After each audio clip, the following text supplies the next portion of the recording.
ഇത് ഇപ്പോൾ നിലവിളക്ക് കൊളുത്തിയാലും വിവാദം, കൊളുത്താഞ്ഞാലും വിവാദം എന്നുള്ളതാണ്. അബ്ദുറബ്ബ് നമുക്കറിയാം, മുമ്പ് മുൻ വിദ്യാഭ്യാസ മന്ത്രി, വലിയ വിവാദമായി എന്ന് മാത്രമല്ല, ഏറ്റവും വലിയ തമാശ എന്താ വെച്ചാൽ ആ നിലവിളക്ക് എടുത്തിട്ട് ഡിവൈഎഫ്ഐക്കാരും എസ്എഫ്ഐക്കാരും ഒക്കെ തെരുവില് പ്രകടനം നടത്തി എന്നാണ് പറയുന്നത്. പിന്നെ മാത്രമല്ല, അതൊരു പൊളിറ്റിക്കൽ ഇസ്ലാമിന്റെ വിഷയമാണ് എന്നുള്ള രീതിയിലാണ് വലിയ സൈദ്ധാന്തികനാണ്, CPM ഇപ്പോൾ സൈദ്ധാന്തികനാണ് കെ ടി കുഞ്ഞിക്കണ്ണൻ പറഞ്ഞത് ഒരു പൊളിറ്റിക്കൽ ഇസ്ലാമിന്റെ വിഷയമാണെന്ന്.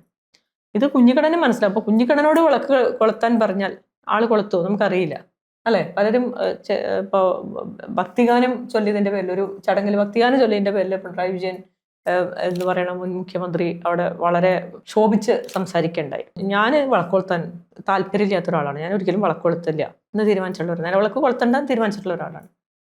അതെന്റെ വിശ്വാസത്തിന്റെ ഒരു പ്രശ്നമാണ്. നിലവിളക്ക് കൊളുത്തണ്ട, അത്രയേ ഉള്ളൂ. അപ്പോൾ അങ്ങനെ ഓരോ മനുഷ്യർക്കും അതിനുള്ള അവകാശം, സ്വാതന്ത്ര്യമുണ്ട്. പക്ഷെ കേരളത്തിലെ പൊതു പ്രവർത്തകരായിട്ടുള്ള മുസ്ലിം മതവിശ്വാസികൾ, അല്ലെങ്കിൽ മുസ്ലിം മതത്തിൽ ഉൾപ്പെടുന്നവർ, വിശ്വാസികൾ എന്ന് പറയണ്ട, മുസ്ലിം മതത്തിൽ ഉൾപ്പെടുന്നവർ അത് നിലവിളക്ക് കൊളുത്തിയാൽ പ്രശ്നം, കൊളുത്താഞ്ഞാൽ പ്രശ്നം, എന്തായാലും അത് ഇസ്ലാമോഫോബിയ എന്നുള്ള രീതിയിൽ അതിനെ വളർത്തിക്കൊണ്ടുവരികയും ചർച്ച ചെയ്യുകയും ചെയ്യുക എന്നുള്ളത് ഇപ്പോഴും തുടർന്നുകൊണ്ടിരിക്കുന്നു എന്നുള്ളതാണ്, അല്ലെ? 1968 തുടങ്ങി ഇപ്പോഴും ഈ 2026 ചർച്ച തുടർന്നുകൊണ്ടിരിക്കുന്നു എന്നുള്ളതാണ്.